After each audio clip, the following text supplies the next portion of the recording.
Kitten's first full moon. It was Kitten's first full moon. When she saw it, she thought, "There's a little bowl of milk in the sky," and she wanted it. So she closed her eyes and stretched her neck and opened her mouth and licked. But Kitten only ended up with a bug on her tongue. Poor Kitten! Still, there was a little bowl of milk just waiting. So she pulled herself together and wiggled her bottom and sprang from the top step of the porch. But Kitten only tumbled, bumping her nose and banging her ear and pinching her tail. Poor Kitten! Still, there was a little bowl of milk just waiting. So she chased it down the sidewalk, through the garden, past the field, and by the pond. But Kitten never seemed to get any closer. Poor Kitten! Still, there was a little bowl of milk just waiting. So she ran to the tallest tree she could find, and she climbed and climbed and climbed to the top. But Kitten still couldn't reach the bowl of milk, and now she was scared. Poor Kitten! What could she do? Then, in the pond, Kitten saw another bowl of milk, and it was bigger. What a night! She raced down the tree and raced through the grass and raced to the edge of the pond. She leaped with all her might. Poor Kitten! She was wet and sad and tired and hungry. So she went back home, and there was a great big bowl of milk on the porch, just waiting for her. Lucky Kitten! The end. A birthday for Francis. It was the day before Francis's little sister Gloria's birthday. Mother and Gloria were sitting at the kitchen table, making place cards for the party. Francis was in the broom closet singing, "Happy Thursday to you, Happy Thursday to you, Happy Thursday, dear Alice, Happy Thursday to you." "Who is Alice?" asked Mother. "Alice is somebody that nobody can see," said Francis, "and that is why she does not have a birthday. So I am singing Happy Thursday to her." "Today is Friday," said Mother. "It is Thursday for Alice," said Francis. "Alice will not have HRND, and she will not have GKLS, but we are singing together." "What are HRND and GKLS?" asked Mother. "Cake and candy. I thought you could spell," said Francis. "I am sure that Alice will have cake and candy on her birthday," said Mother. "But Alice does not have a birthday," said Francis. "Yes, she does," said Mother. "Even if nobody can see her, Alice has one birthday every year, and so do you. Your birthday is in 2 months from now. Then you will be the birthday girl. But tomorrow is Gloria's birthday, and she will be the birthday girl." "That is how it is, Alice," said Francis. "Your birthday is always the one that is not now." "Francis," said Mother, "wouldn't you and Alice like to come out of the broom closet and help us make the place cards for the birthday?" Francis came to the table and sat down and picked up a crayon. "What are you putting on the place cards?" she asked. "Pretty flowers," said Gloria. "Rainbows and happy trees." Francis began to draw on the place card, and as she drew she sang, "A rainbow and a happy tree are not for Alice or for me. I will draw 3-legged cats and caterpillars with ugly hats." Francis stopped singing. "I'm telling," she said. "Telling what?" said Mother. "Gloria kicked me under the table," said Francis. "Mean Francis," said Gloria. "Gloria is mean," said Francis. "She hid my sand pail and my shovel, and I never got them back." "That was last year," said Mother. "When Gloria is mean, it was always last year," said Francis. "But me and Alice know SMFO." "What is SMFO, said Mother. Better, said Francis. Goodbye. I will be out of town visiting Alice for 2 weeks, and I will be back for dinner.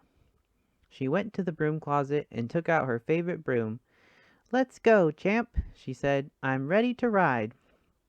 Francis climbed onto the broom and galloped out of the kitchen while Mother and Gloria finished the place cards. Then Gloria went out to play while Mother wrapped her presents in the living room. Frances was riding back and forth on her broom on the porch, and as she rode she sang a song for Alice. Everybody makes a fuss for birthday girls who are not us. Girls who take your pail away, eat cake and QPM all day. Is QPM ice cream? Mother asked Frances through the window. Yes, said Frances. She climbed up on one of the porch rocking chairs and looked through the window at the boxes Mother was wrapping. What is Gloria getting from you and Father for her birthday? Asked Frances. A paint box and a tea set and a plush pig, said Mother. I am not going to give Gloria any present, said Frances. That is all right, said Mother. And Frances began to cry. What is the matter? Said Mother. Why are you crying? Everybody is giving Gloria a present but me, said Frances. Would you like to give Gloria a present? Said Mother. Yes, said Frances. If I had my next 2 allowances, I would have a nickel and 2 pennies, and another nickel and 2 pennies, and I could buy a Chompo bar and 4 balls of bubble gum for Gloria. I think that is very nice of you to want to give Gloria a birthday present, said Mother, and she gave Frances her next 2 allowances. That evening Father took Frances to the candy store to buy a Chompo bar and 4 balls of bubble gum for Gloria.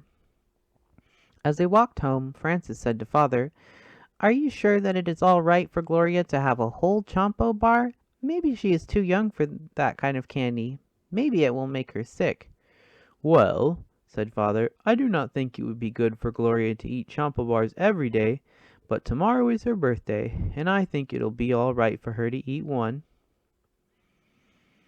Frances thought about Gloria and the Chompo bar, and while she thought, she put 2 of the bubblegum balls into her mouth without even noticing it. She chewed the bubblegum and squeezed the Chompo bar a little bit.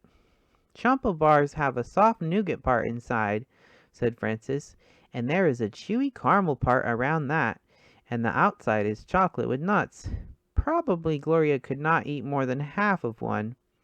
Gloria loves sweets, said Father, and I am sure that she can eat the whole Chompo bar. That is why it is such a good present for her, and you were very nice to think of it. Yes, said Frances, and I spent 2 allowances on Gloria. While Frances was thinking about the 2 allowances, she put the other 2 balls of bubble gum into her mouth and chewed them, and she squeezed the Chompo bar and sang, Chompo bars are nice to get. Chompo bars taste better yet when they're someone else's. You would not eat Gloria's Chompo bar, would you? Said Father. It is not Gloria's yet, said Frances. I can hardly understand what you are saying, said Father. Is there something in your mouth? I think maybe there is bubble gum, said Frances, but I don't remember how it got there. Maybe I should take care of the Chompo bar until you are ready to give it to Gloria, said Father. All right, said Frances, and she gave the Chompo bar to Father to take care of. The next day was Gloria's birthday, and the party was that afternoon. The cake was ready, the table was all set, and Mother was making hot chocolate. There were little baskets of gumdrops and chocolate-covered peanuts for everybody. There were place cards and party poppers for Mother and Father, for Frances and Gloria, and for Gloria's friend Ida, and for Frances's friend Albert. Albert was the first friend to arrive, and he and Frances sat down in the living room while they were waiting for Ida. What are you giving Gloria? Asked Albert. A tiny little truck in a tiny box, said Albert. The kind that costs 50 cents? Asked Frances. That's right, said Albert. But my mother gave me money for it. I am thinking of giving Gloria a Chompo bar, said Francis, but I am not sure. I might and I might not. I had to spend almost 2 whole allowances on it. That's how it is when it's your own sister, said Albert. I had to spend my allowance money on my little sister when she had a birthday. I gave her a yo-yo, but she is not high enough off the ground for a yo-yo, so I get to use it. Little sisters are not much RVSM, said Francis. Good?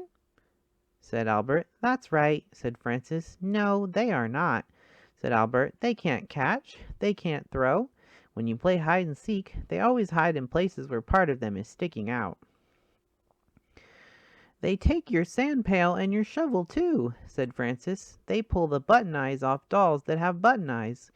They break your crayons so there are no long ones left in the box. They put water in your mud pies when you don't want them to. I don't think many of them deserve a Chompo bar. You can't use a Chompo bar over and over like a yo-yo, said Albert. One time and it's gone. You should at least get part of it. That's right, said Francis. Here is Ida now, said Mother, and the party can begin. Where are all the presents? Said Gloria, as they all sat down at the places where their place cards were. First, said Father, your mother will bring out the cake, and I will light the candles. We will all sing happy birthday to you. Then you make a wish and blow out all the candles. Then you get your presents. I know what to wish, said Gloria. Don't tell it, said Ida. It won't come true if you do, said Albert. Here comes the cake, said Mother. She put it on the table, and Father lit the candles. Then everybody sang happy birthday to you.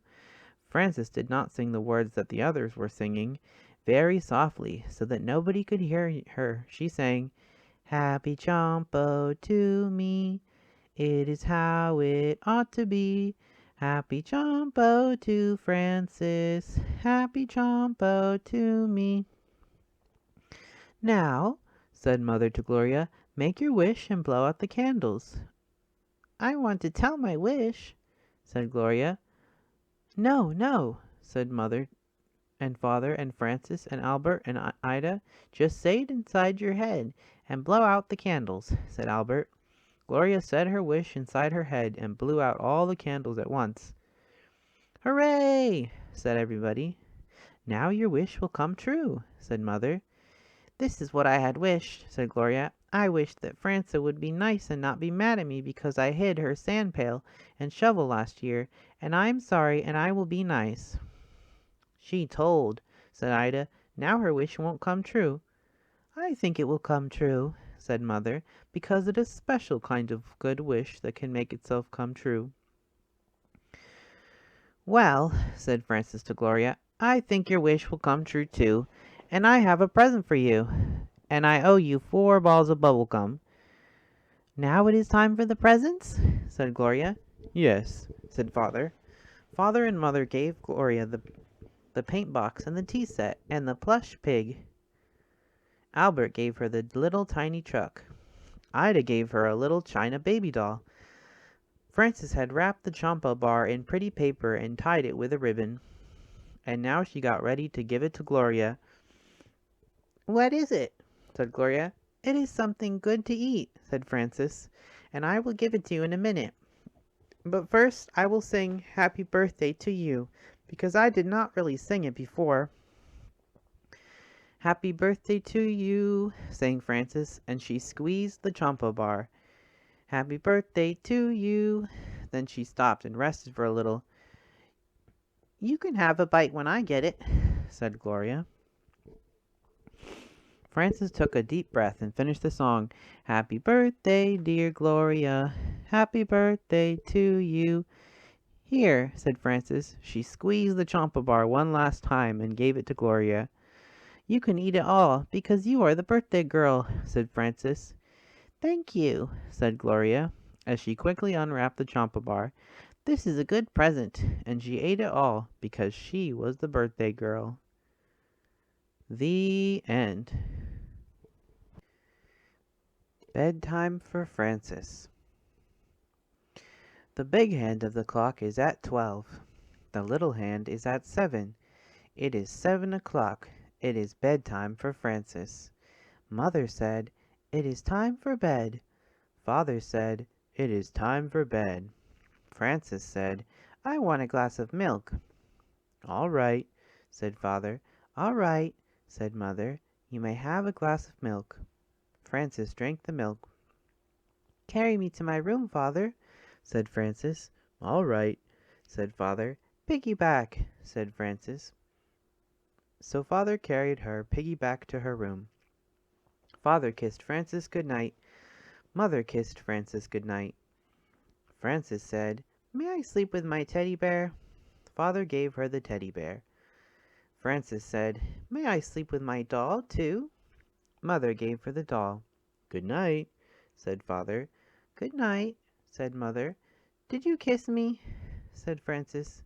"Yes," said Mother. "Yes," said Father. "Kiss me again," said Francis. Father kissed her again. Mother kissed her again. They closed the door. "May I have my door open?"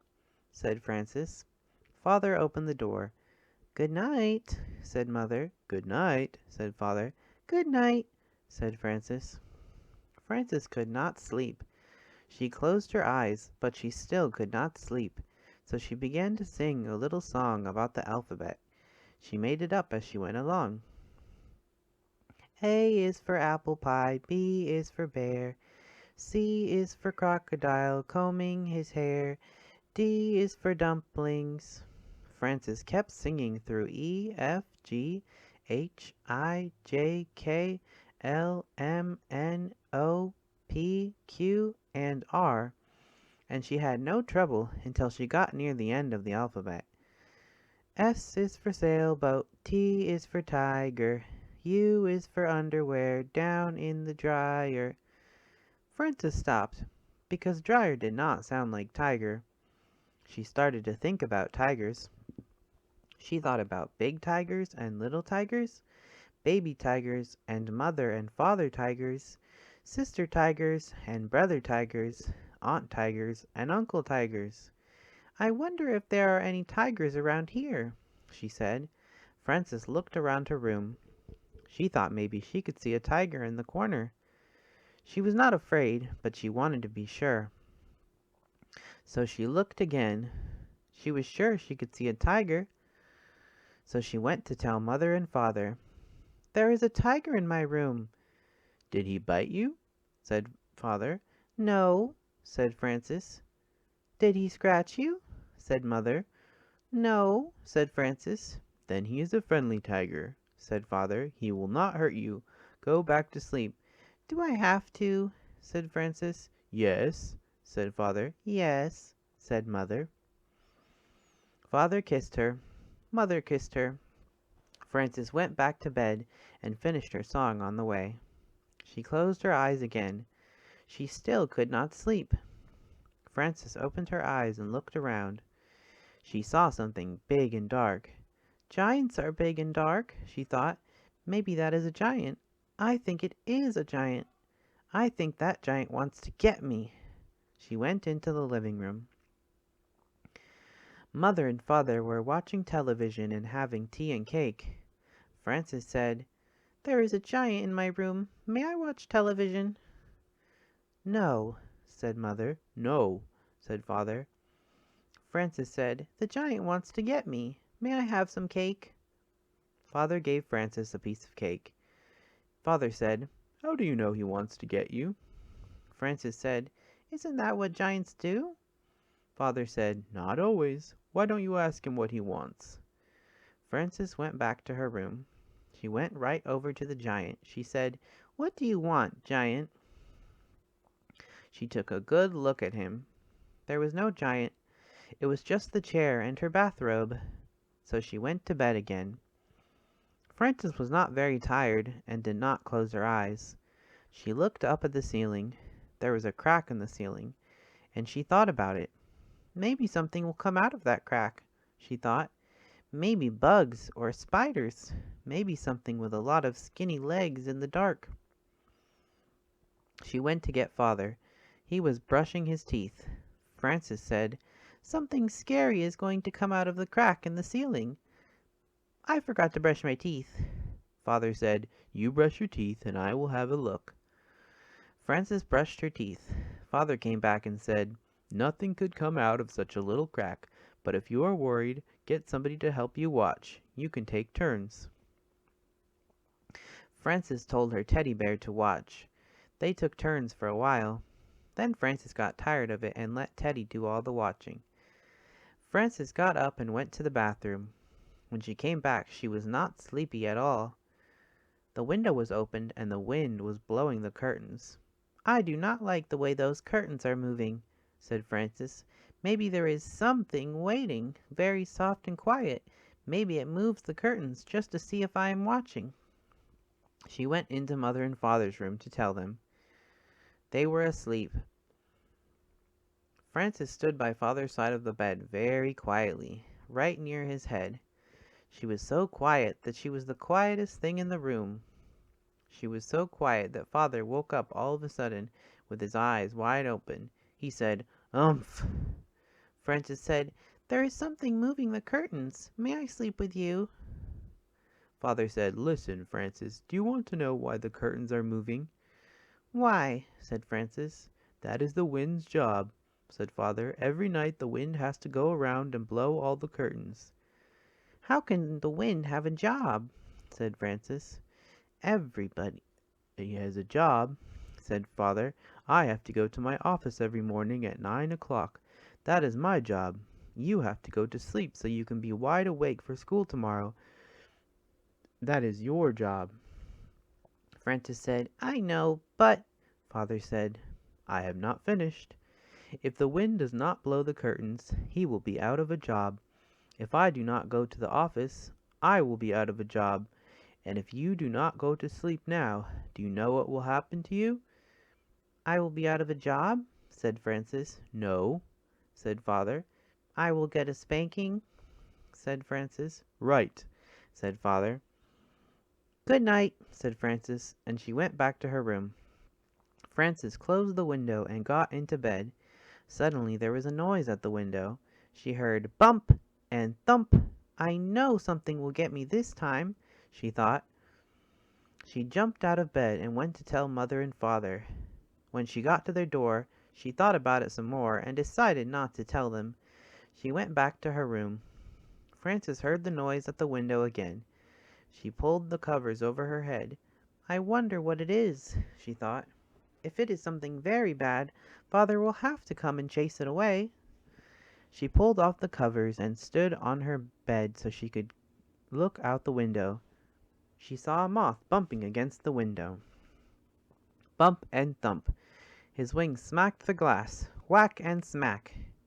Whack and smack made Frances think of a spanking, and all of a sudden she was tired. She lay down and closed her eyes so she could think better. She thought, "There were so many giants and tigers and scary and exciting things before, that I am pretty tired now. That is just a moth, and he is only doing his job, the same as the wind. His job is bumping and thumping, and my job is to sleep." So she went to sleep, and did not get out of bed again until Mother called her for breakfast. The end. Good night, my love. Sweet dreams.